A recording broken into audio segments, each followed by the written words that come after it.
Hey, what's up? It's Michael Yo. Thank you for checking out what's it called again? The week. I know we said the week in 15 minutes. I'm gonna go Sean from Napster and say we should just call it the week. The week in 15 minutes. The week. Welcome to the week in 15 minutes. Hey, thanks for hanging in there with us. We're figuring it out as we go. Yeah. Michael Yo, hit that subscribe button. Hit that. Leave a comment. Give it 5 stars if you're listening to it, because we're going to start putting this. I saw we posted our last one. Yeah, she goes on Spotify. Everything goes on Spotify. Mm-hmm. And then that goes out to all the outlets. And make sure you leave 5 stars if you're listening and leave a comment. We need more comments. That's what I'm trying to say. And one last thing before we get into it, the week in 15 minutes, got a brand new special, Snack Daddy. Check it out. Also, we'll be at Mohegan Sun in Connecticut this week. And then Boulder, Colorado. That's right. February 28th. All right, let's get to it. Delta. Yeah. Do you got some information on your watch? No, I'm making sure because the last time we said we're going to do the week in 15 minutes and it became 36 minutes. No, so it was 31 minutes. Thanks, Obama. Are you said? What does Obama have to do with this? I'm just setting the timer. That's all. Thanks, Obama. Thanks, Trump. Yeah. Anyway, here we go. So Delta. And we love Delta. I'm a fan. I'm a fan. diamond status on it because we fly so much. But this is what worries me. Mm-hmm. All these plane things are happening. This left Minneapolis. Yeah. Flew to Toronto. Before we get into the story, let's show you the footage of people getting out of the plane that's flipped upside down.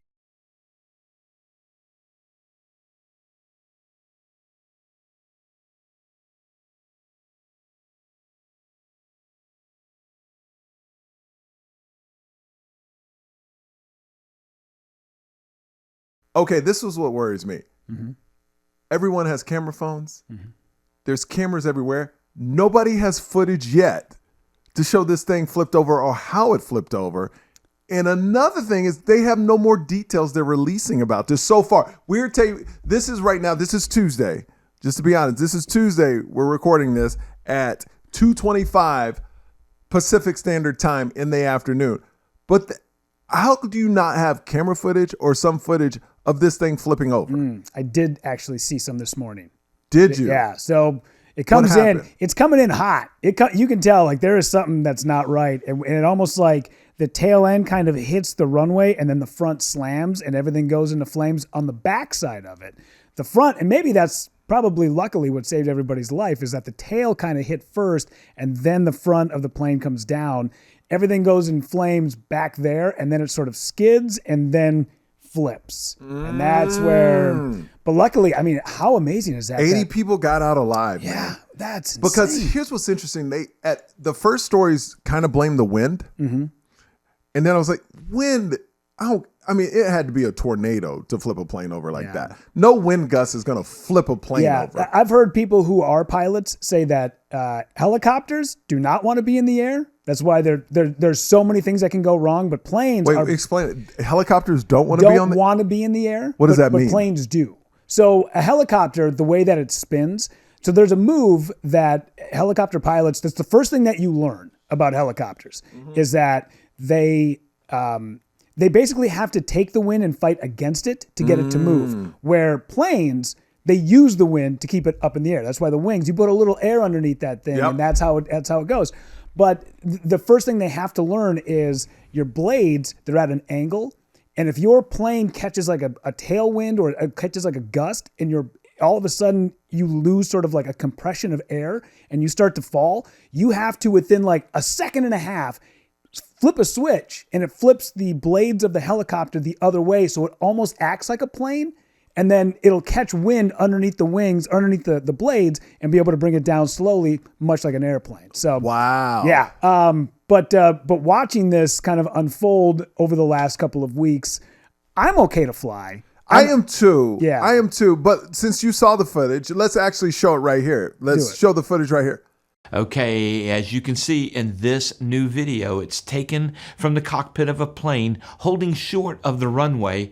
And it sees the CRJ coming into land, and you can see the right wing dip slightly as this as they start to land, and as the plane starts to roll right, the right wing separates and catches fire as the fuselage and left wing continue down the runway.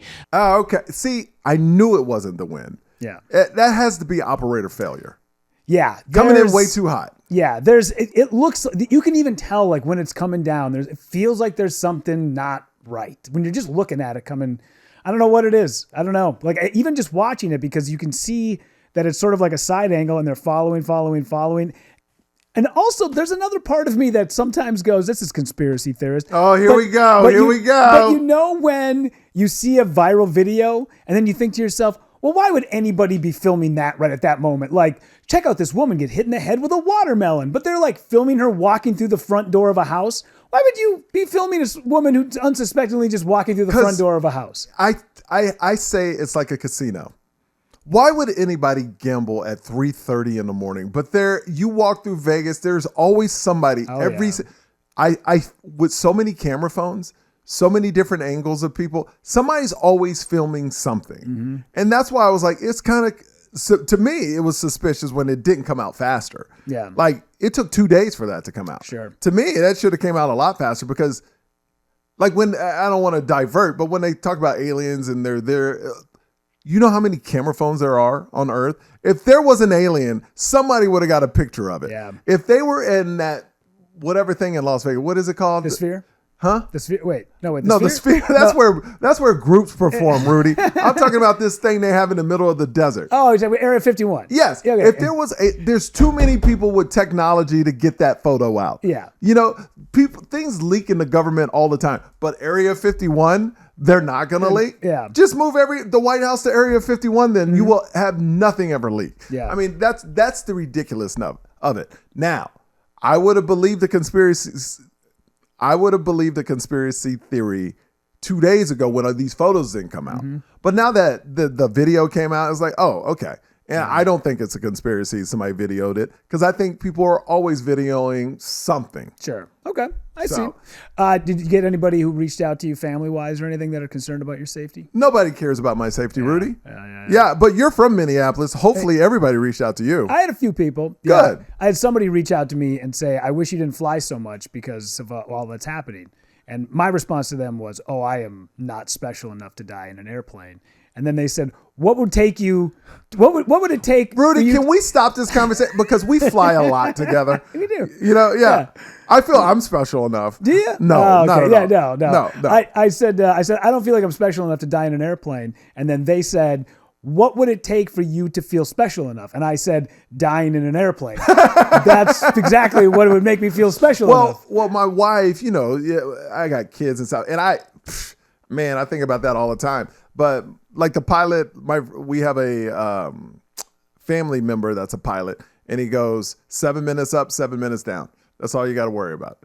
7 minutes up, 7 minutes down. That's the only time things can actually go wrong where it causes a crash. And then you start seeing all the crashes.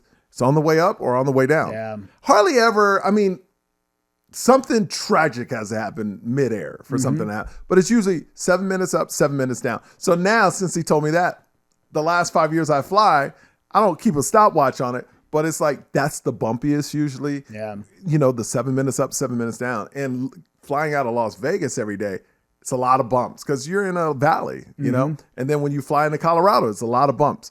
But yeah, I don't know, man. Yeah, I don't like to talk about it, but but hey, it won't stop me from flying. No. Because when people say that, I go, well, that's like you seen a car accident on TV saying, well, I'm not going to drive anymore. Yeah. Car accidents happen way more. Yeah, way it's still more. the safest mode of transportation. I would probably think the survival rate is a lot higher than a car accident. Hey guys, Dr. Phil. I'm in the makeup chair or the haircut chair. I know I've got none on top, but I got quite a bit between the legs. TMI, HPV, HBO. Michael Yo is a good friend of mine. He's Asian, he's black, and it's good to have a friend with two different ethnicities going on. But he's also funny. He's not just a guy that with an ambiguous face. He's also got a heart that beats inside of him and a wiener between his legs that's full of blood and also passion. So what I mean by that is his comedy special, Snack Daddy, comes out. Okay, somebody just burned a Pop-Tart on an ironing board, but that's not about them. It's about Michael Yo. MichaelYo.com is the website to go to watch his special Snack Daddy, which comes out January 28th. And depending on when you're watching this promo, the video could be out already. So if you haven't watched the special, watch it, put it in the queue, put the kids in the closet, and shave your head, your back, your pussy, and your crack. We'll be right back. Snack Daddy. Yesterday, we both work at a club called Jimmy Kimmel's. I have a residency there every Wednesday night. March, it starts every Tuesday and Wednesday. We're going to start in March, 6:00. We're doing early shows because I got to be home with my family, and I think people want to come out. But we got a last minute call to fill in for one of my friends that did it.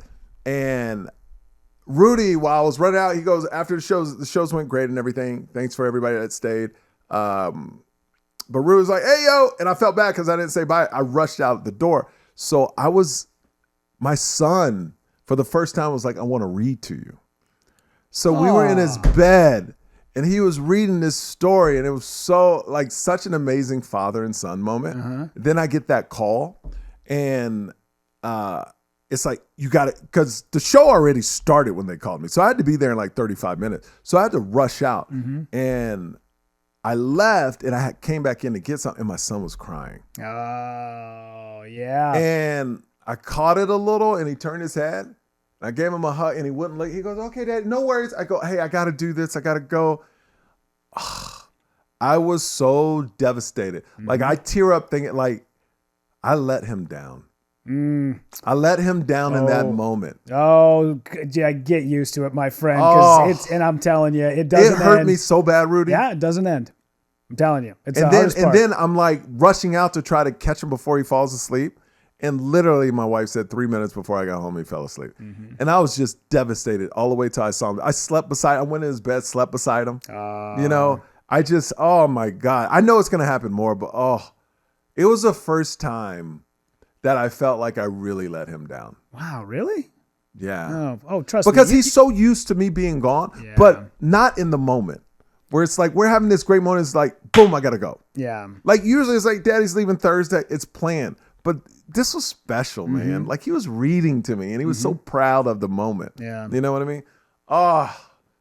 It freaking crushed me. Yeah. Well, it'll all come back around because he'll throw that moment in your face when he's 19. And like you won't pay his rent for a month because maybe he did something, he yelled at his mom, and you're like, I gotta teach you a lesson. Be like, remember that time you went out to Kimmel's and did a spot on a Monday? Remember that? That's all coming back around, my friend. So oh my gosh. Yeah. It does come back around. Yeah. It does come back around, I assume. But man, that hurt me so. Even when I was on stage, I was thinking about it. I thought about it the whole time. I was like, I just let this dude down. And I've never felt that feeling. Well, luckily, kids are transactional, so just pay for something that you've been holding over his head for a while, like that new PlayStation. It's going to be in his mitts here in the next couple of weeks. Well, actually, we're doing this podcast right before I pick him up from school, so I was like, oh, I'm going to take him somewhere after I pick him up. So, and he was fine this morning. Yeah. And my wife said he hung on to it for like 5 minutes and it was fine. Yeah. She popped popcorn. Yeah. That's what's so great. Kids are like... It's fleeting. It sucks in the moment, but it's fleeting. Yeah. But I think as a parent, you hold on to it more because, you try to be there so much for your kids. But then the profession we're in, we're gone. Dude, you're gone. It's just part of it. I equate stand-up comedy a lot to professional wrestling, and not so much in like obviously the art form is way different, and I can't believe I'm calling wrestling an art form. Yeah. But it is. It's the vocation, it's the travel, it's the time away, it's the sacrifices for doing something that by and large, you are not going to be successful, quote unquote successful at it. You're not going to be able to make a living doing it. We are in the very, very minority when it comes to actually very being blessed. Very blessed, absolutely. But I watched a documentary with my daughter. I made her sit down and watch it because I had already seen the documentary, and it was about a wrestler who was on the road for 322 days a year. Whoa. And would come home. He'd be home for a day and a half, maybe 2 days. In that time, he would basically sleep. He would give the kids a hug. Hey, if we got birthdays in the next 2 weeks, we got to fit them in right now. So let's do the birthday party today. And then he'd go right back on the road. And I was kind of subconsciously making sure that she watched this to go, okay, my dad's not around all the time, but he definitely, and this was like in 1987, 88. Yeah. You were calling, your dad was calling once every 4 or 5 days because he finally got to a payphone. There was no FaceTime. There was no cell phones. None of that stuff. So the fact that I call my daughter all day, every day, I text her constantly. We had a big blowout on Tuesday of last week. She called and, had needed to settle my hash. And I let her. I was like, you know what? You're more than welcome. You go ahead. Would not Your return. sayings, man. You have the settle my hash. I mean, Rudy is that guy that will text me things, and I'm like, where did this come from? Yeah. Like, I've never heard half the settle stuff. my hash? You never heard that? Settle? What does that even mean? Yeah, well, it means like, I need to tell you my thoughts. I need to tell you why you're wrong. What is hash? I don't know. It's my grandfather used to say stuff. Settle my hash. Yeah, Okay. Listen, all right. it doesn't cut the mustard. I don't know why you guys are. Okay. No, all right. But she was very and she's been very one-word answer for the last week. And then this morning I texted her and said, hey, by the way, because we're doing shows in Hawaii, and then we're going to, for 4 days before the shows, I'm taking my daughter to Hawaii. We're going to go hang. And I said, hey, you need to get me a list of all the stuff you want to do in Hawaii so I can start planning it now. Oh, guess who was Johnny on the spot with a return text message with 11 things that she wants to go and do? Of course, You know what? You're a great father, because I would have been very sarcastic, like, so you still want to go to Hawaii just to prove my point that you love me when you need something. See, that would have been me. But I'm sure when my kids get that age, I will handle it like you. But my first thought is, we still going to Hawaii just to make sure that I can take this ish away. Yeah. But that's me, not you. You're a better man. Well, than me. the problem is I've done that before, and then other family members have intervened and been like, how dare you throw things in people's faces? I'm the dude who pays for everything. I will throw everything in your face. I will. But that's the me that's leaving. And I'm sure it's horrible to do that to kids, and I don't do that to my kids. But my first thought, my kids are 7 and 4, so it's hard to throw things in their face. But when they're older, it's like, I don't think I have a problem with, like, you remember all this stuff I did? Yeah. Who keeps the lights on here? You ain't up on stage dancing for nickels? Yeah. You're not a clown for a profession. That's not you. No. We got any other stories, Rudy? Man, I know we were going to chat real quick about the K-pop star that passed away. That's right. And you know what? It's my fault. We will do that next time because I didn't bring all the facts on that. We can because we got caught in a whirlwind of podcasting today. Yeah. But we'll talk about that next time. And we're right at 15 minutes. Are we really at 15 minutes? That's 15 minutes right there, my man. What? Look at us. Next time we're going to talk about the K-pop star. Big shout outs to everybody in Korea watching us. Annyeonghaseyo and kamsahamnida for watching. Every podcast will be translated in Korean. Well, it's not translated. It's captioned. Captioned in Korean. Tour schedule, michaelyo.com. Once again, Gramercy, New York, March 27th. Then we go to Minneapolis, the Parkway, then the Den in Chicago. It's a great run. 3 different nights, 3 different cities. That will be the ultimate rock star weekend for us. Wild. And I'm nervous about New York. We're halfway there. I need to sell it out. Rudy knows how I stress over tickets. I stress over tickets. Sell it out. March 27th, Gramercy, New York City. And then this weekend, Connecticut, Mohegan Sun. And then we'll be in Boulder, Colorado on the 28th. Give out your socials, Rudy. Yeah, man. Instagram at Rudy_Pavich. You can also find RudyPavichComedy.com. And basically every date that you're on up until June, you can see me with you. So. No, you're leaving me in San Antonio by myself. Yeah. My daughter's coming out to go to Coldplay. Because why not? But she doesn't want to see you. She wants to see Coldplay. Why are you even staying? All right. So like, subscribe, do all that stuff. Listen to it. Like, subscribe, 5 stars. Whatever you got to do, do it. We love you. We'll see you next time. Later. And this was the week in 15 minutes. The week in 15 minutes. The week in 15 minutes. Boom. Timer off.